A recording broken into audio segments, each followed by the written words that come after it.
Welcome to the Giants Huddle podcast, brought to you by Citizens, the official bank of the New York Giants. The Giants are gearing up for their fourth primetime game in the first 6 weeks of the season as they visit the Bills on Sunday Night Football. To delve into this matchup, I'm now joined by a man you could see as part of NBC's broadcast team on Football Night in America, former head coach of the Tampa Bay Buccaneers and Indianapolis Colts, a Super Bowl champ as both a player and a head coach, Pro Football Hall of Famer Tony Dungy. Tony, you got Lance Medow here on Giants.com. Greatly appreciate the time. Hope all is well. How's everything on your end? Hey, doing well, Lance, and really looking forward to Sunday night. Absolutely, as we are indeed. And let's start with this matchup, Tony, because to me, it's a battle of the walking wounded right now. You got the Buffalo Bills right banged up on the defensive side of the ball. The Giants are nursing their fair share of injuries on the offensive side of the ball. How much are these two teams really the perfect example of life in the NFL? And it really comes down to who best can navigate injuries. Unfortunately, that is the case a lot. And you get to midseason and who's healthy, who's going to be able to compete. I still have some concerns about the way we do things in the preseason. I'm seeing all these injuries, and I know we're trying to be safe and we're trying to not overwork guys, but I was always a believer in preseasons getting you ready. And I don't think we play our guys enough in the preseason. And that's concerning to me. But we are here. And so the question is, who is going to play? We know some Buffalo Bills defenders are definitely going to be out. I'm very interested. I think Saquon Barkley and the offensive line, if they're healthy, I think this can be a really, really good game. Well, I'm glad, Tony, you brought up the offensive line. Let's delve right into that. It's been a game of musical chairs, as I like to call it. 11 different offensive linemen have played. Only one player has logged 99% of the snaps. And I'm very curious to get your coaching expertise. When you have so much change, how challenging is it to put together a functional offense when you have very limited chemistry up front in the trenches? People don't realize how important that is. It's not just, okay, player A is not quite as good as player B, but those five guys have to work in unison. They have to hear the calls. They have to understand who's blocking and how they're blocking. And boy, we've got this double team, and here's how I'm used to doing it with John, but now I'm doing it with Bill, and he doesn't do it quite the same. And it's different. When you have that chemistry and playing together and knowing how we're going to handle things, that's so important for the offensive line. And the Giants just haven't had that this year because of the injuries.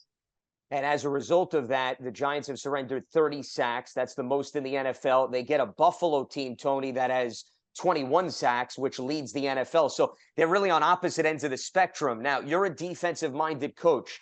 If you're Buffalo, I'm sure you're looking at what the last two opponents did because they sacked the Giants 18 times. What are you honing in on to test the Giants to see whether or not they truly pulled the 180? Well, I don't think they can. So if I'm the Buffalo defensive coaches, I'm saying we got to put them in that position. If our offense can get us ahead and we can tee off and rush the passer, we're going to crush these guys. But if I'm the Buffalo defensive coaches, I also know that the two games that I lost, we gave up 136 and 195 on the ground. So how do I handle the Giants if they decide to come out and pound the ball at us? And if Saquon plays, I think that's a distinct possibility. And if I'm the Giants, that's what I'm saying in my meetings. Hey, these guys, if we have to throw 45 passes, it's going to be a tough game. But if we can run it 35 times and we can throw the ball on 2nd and 2s and 3rd and 1s and not throw it on 3rd and 10s, that's how we're going to win this game.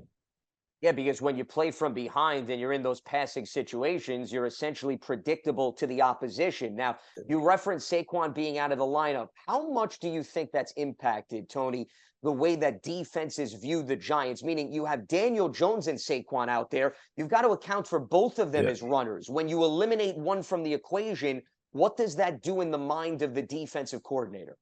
Oh, it definitely helps the defense. And I think it actually hurts the Giants because I think when Saquon's back there, there's a sense on that whole offense. We can run the football and we can be effective.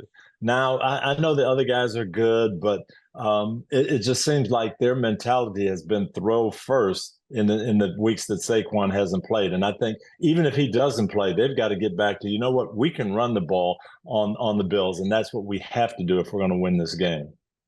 The one thing that was noticeable in the win against the Arizona Cardinals, the lone win for the Giants in the second half, was the existence of explosive plays. And as you can attest to, Tony, it's hard to put together 10, 11 play drives without something negative happening. And that's what's really plagued the Giants. So I guess my question to you is, if the offensive line troubles continue and Saquon is still limited, even if he does return, how do you go about creating explosive plays when you don't have that much time for your quarterback to survey the field? Yeah, you've got to get them in different ways. You've got to get them with screen passes, with run after the catch, with maybe getting Darren Waller in a matchup situation where I can get the ball to him quick. I know I'm going to him and create it that way. But the problem is defenses know that. So they're going to try not to let you get in those situations. The beautiful thing, especially when Saquon plays, hey, I've got to maybe get that safety up closer to the line of scrimmage because they're going to run the ball. Now there's more one-on-ones. There's more opportunities to get those explosive plays, and it works hand in hand.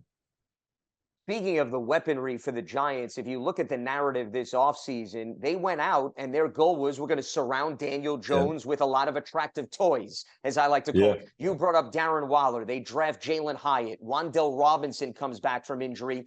And we have not seen anything really come to fruition yet, Tony. How much is this simply a product of if your house is not in order in the trenches, it really doesn't matter how many great toys you have around the quarterback at the end of the day? That is it. And you still have to be balanced. You have to be able to run the football to make people defend that. If I can come out and just say, you know what, all I'm going to do is rush the passer and I'm going to play conservative defense so you don't get big plays. And if I can rush you 7 or 8 times in a drive, something bad's going to happen. That's the way defenses are playing them. So they've got to get that balance back. And then I think you'll see some of those explosive receivers really have some days. But until that happens, it's going to be tough. Do you think with the injuries to the Buffalo Bills, Matt Milano is the heart and soul in the middle of the defense, and the fact that Tre'Davious White was one of their top corners, does that significantly change what's going on in the back end in your mind that could open things up for the Giants potentially? It absolutely does. I think you're going to see more conservative defense from the secondary. They're not going to put their corners in one-on-one situations. I think you're going to see them get help, which helps you in different ways. Matt Milano does so much. It's going to take a couple of people to replace him in the run and pass game. But what Buffalo has, they've got a front four that can rush the passer. But if you don't let them tee off, if you don't let them get in those predictable situations, now Jacksonville, the game was tight all the way.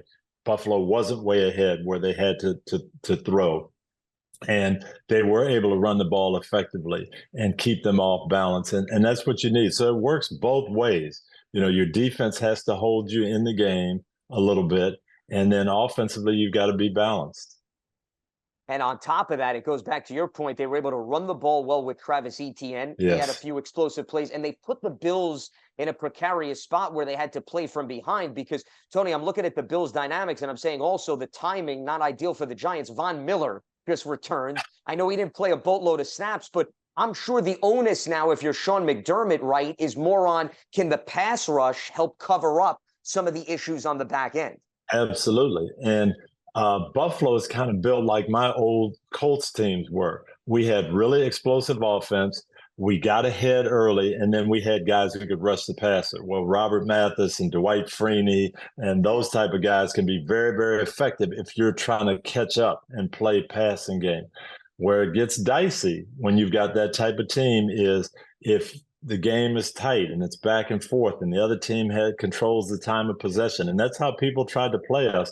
And I think that's how you should try to play the Buffalo Bills. Control the ball, keep that offense on the sideline. They'll get a little nervous. Josh Allen will take some more chances, and now your defense can come up with plays. The defensive game plan last week for the Giants, I think that's what you need against Buffalo. Make them work, get some turnovers. You can hang in there. But it's got to be complemented with good offensive football controlling the time of possession. You're ready for a change. Payday comes early with Citizens, so go to that retreat. New You moves to the country.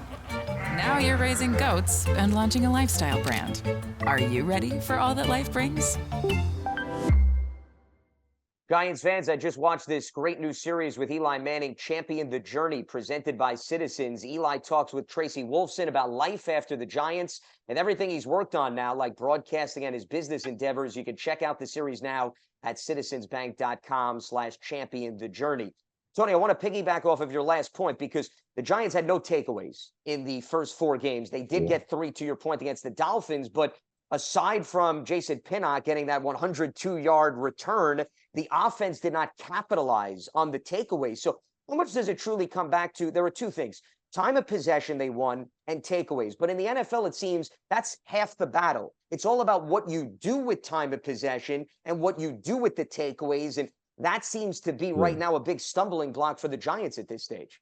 Yeah, 2 things in that Miami game. You're right. The offense didn't take advantage. They didn't finish off drives and get points. And then defensively, yeah, we got some takeaways, but we gave up some explosive plays. And you've got to get that under control. You can't give up the 70-yard touchdown pass to Tyreek. You can't give up the 70-yard touchdown run. You've got to make them work it down the field slowly. So to me, in this game, if I'm the Giants, hey, we've got to defend the deep ball. Don't give them easy throws.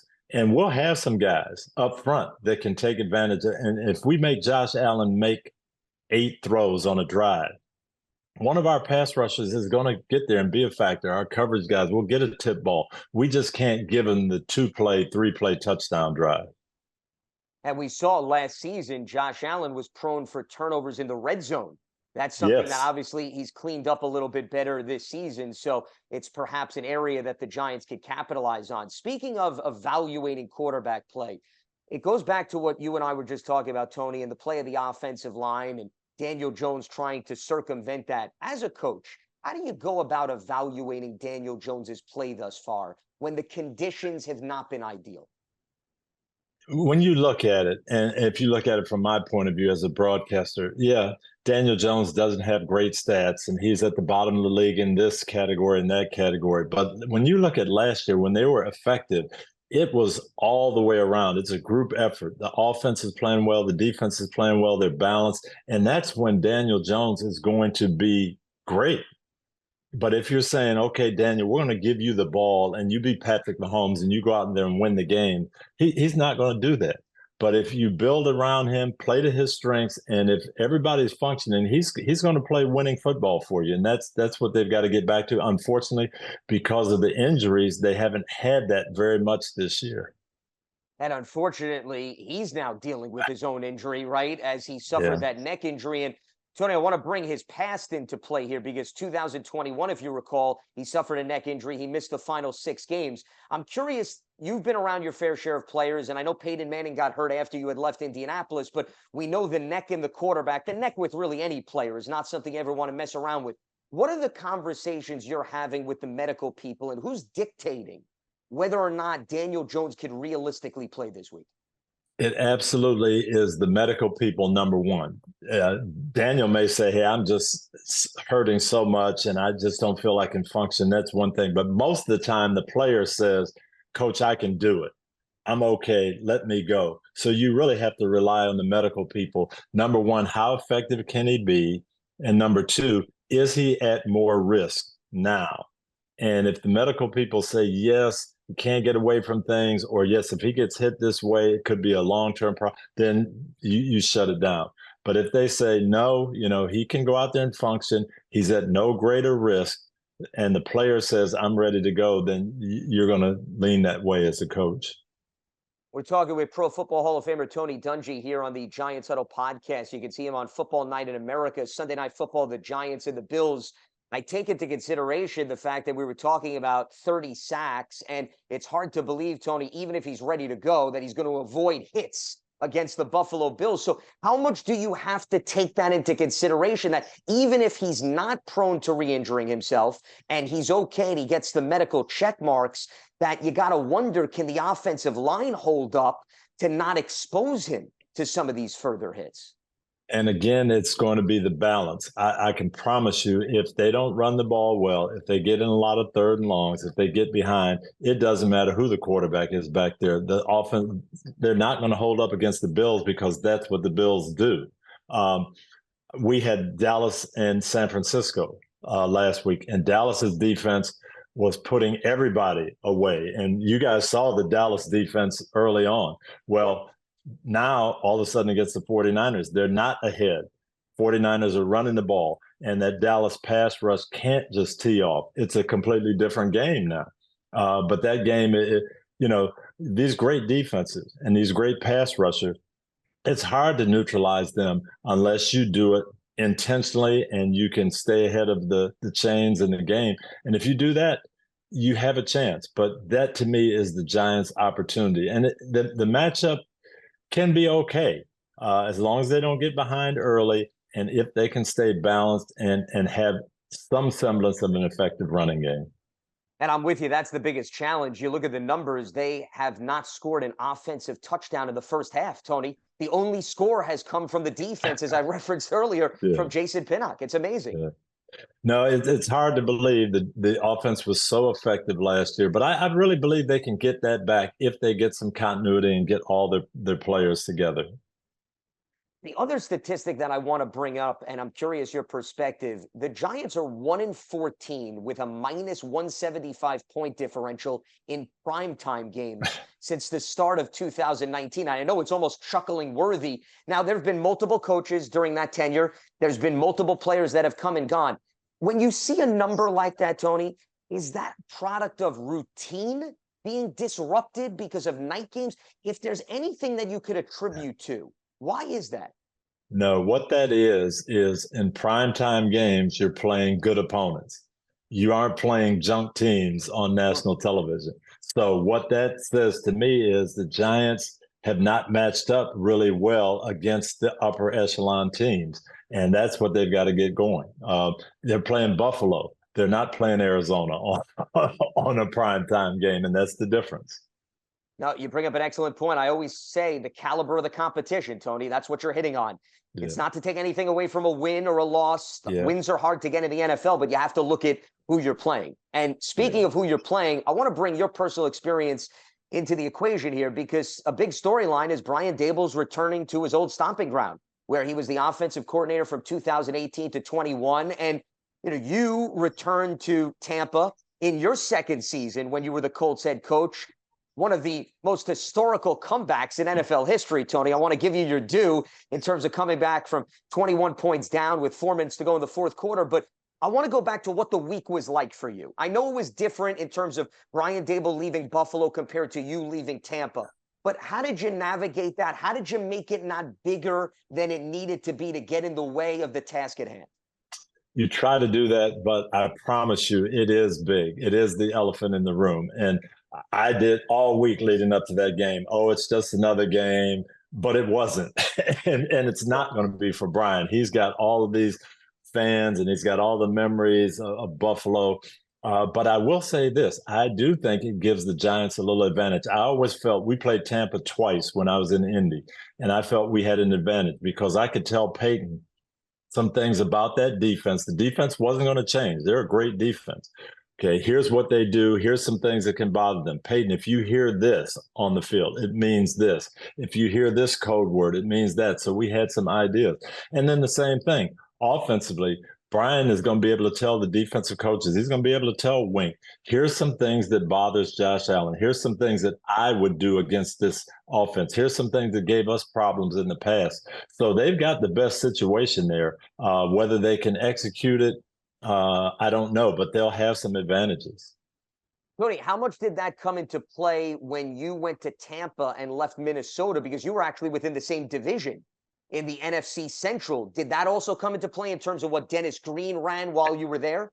Absolutely. My first win, we were 0-5 my first year, and we played the Minnesota Vikings. The Vikings were hot, and they had Warren Moon and Chris Carter and Jake Reed.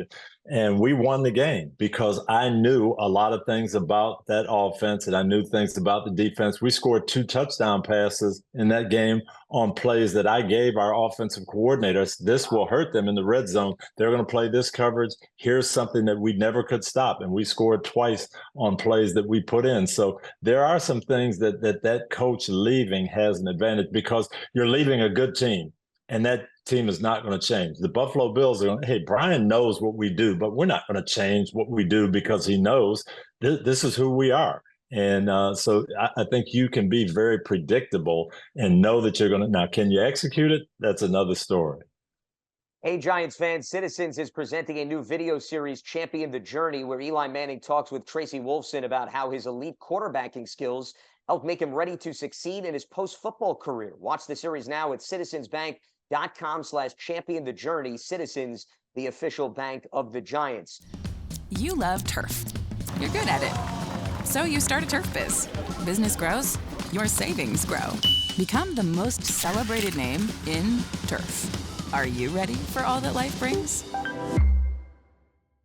Tony, I want to piggyback off of your last point because you mentioned you're not going to change who you are, even though maybe a previous coach of yours went elsewhere. But we always hear players talk about the nuances at the line of scrimmage and code words. How much do you have to think about that and what Brian Daboll is telling his defensive players about what Josh Allen and company do at the line of scrimmage, and also vice versa with Sean McDermott? They'll change some things and they'll do some things, but not a whole lot. It's hard to just say, okay, in 1 week we're going to change what we've done for the last 4 years. There'll be some little things. I remember I was in Indianapolis and we played the Steelers on a Monday night game. Bruce Arians was coaching with the Steelers. And Peyton came to me. He said, I know Bruce is going to tell them the hand signals. So the first play of the game, I'm going to give Marvin Harrison a run hand signal and watch what happens. So we dialed up a play action pass. Peyton did this out to Marvin, and the corner read it, knew, oh, this is a running play, 80-yard touchdown on the first play. So that can happen too. So you can't always just dial in on things. But for the most part, I really do think that coach that left does have an advantage. So what's the conversation, Tony, on the sideline after that happens? Are you guys secretly having a celebration, or you don't want to let the opponent know on the opposite sideline so quickly? We laughed and we looked over there and we watched them say, hey, all the signals that we thought we had, we might have to throw that out today. Yeah. The other thing that I'm interested to hear from you is, we talked about your personal experience going against the former team. What about the players? Meaning, how much did your Colts players say, hey, we want to win this for Tony. We know how he left Tampa. We know they went and won a Super Bowl. And the same thing with Brian Daboll's players saying, hey, we know how important it is for him to be competitive going back to Buffalo here. No, they absolutely are going to want to get a win for him in this situation. And I think my guys actually worked a little too hard at that. We got down 21-0. We made mistakes that we hadn't been making, because I do think they wanted to win that game for me, and we had to really settle down. In terms of these two teams, the Giants and the Bills, I think you look at the standings and you see the Bills are 3-2. You see the Giants are 1-4, and you can maybe say a bit surprising on both ends of the spectrum. I'm curious, Tony, based on your expectations and how you thought things would play out, at least in the early stage of the season, who's the bigger surprise at this point? Where the Bills are after 5 or where the Giants are after 5? To me, the Giants are there mainly because of injuries. So I look at that and say, this is a better team, but they don't have all their parts. I'm a little more surprised at the Bills being 3-2 and the way they lost these games. To the Jets and Aaron Rodgers, okay, that could be a loss. Aaron Rodgers goes out the fourth play of the game. You've got a lead. I expect the Bills to win that game. I don't expect to see the Jets come back and win that one. Jacksonville at Buffalo in England, that is an upset to me. So I think that the Bills have lost 2 games that I wouldn't have expected them to lose. So that's a little bit bigger surprise. I think the Giants situation is really, if they get all their players back, they're going to be a different team. Before I let you go, a lot is made of how the coach is handling the locker room when a team gets off to a sluggish start, especially when you take into consideration how well the Giants exceeded expectations last season, ultimately made the playoffs. What is the position that Brian Daboll is in right now about people reading into the record, but at the same time staying true to who you are and knowing what's going on in the locker room is not necessarily what's happening in terms of the perception in the court of public opinion, and how you walk that fine line? Right. It's a little bit unusual because Brian's only been there a couple of years, and everybody on the outside, which team is really the Giants? Is the Giants the team we saw last year, or maybe that was just luck and they're not as good? And you just have to keep building from the inside and say, you know what, guys, we know who we are. We're not going to change. My coach in Pittsburgh, Chuck Noll, used to have a saying: panic is really a sign of leaving your game plan. And we're not going to leave our game plan. There's no panic in our game plan. And I think that's what Brian has to get across. We've got a way we're going to do things. This is going to be the Giants' way. Don't worry about what anybody else thinks. When we get ourselves playing the way we can play, we're going to be fine. And I think he's got the support in the locker room. He's got leaders on the team that believe that, and they're going to be fine. It is Sunday Night Football, the Giants and the Bills. You could see Pro Football Hall of Famer Tony Dungy on Football Night in America as they will set the stage for this showdown in primetime, the Giants' fourth matchup in the first 6 games. Tony, this was an absolute blast. I can't thank you enough. Greatly appreciate the time and the insight, as well as you reminiscing about your personal experiences. And I very much look forward to talking to you down the road. Well, I appreciate it. It's always great being with the Giants, Lance, and can't wait for Sunday night. And people forget that you had a brief part of your resume as a player on the Giants before you went into coaching. I just wanted to squeeze that in. I did. I got traded to the Giants and actually got me going on my coaching career.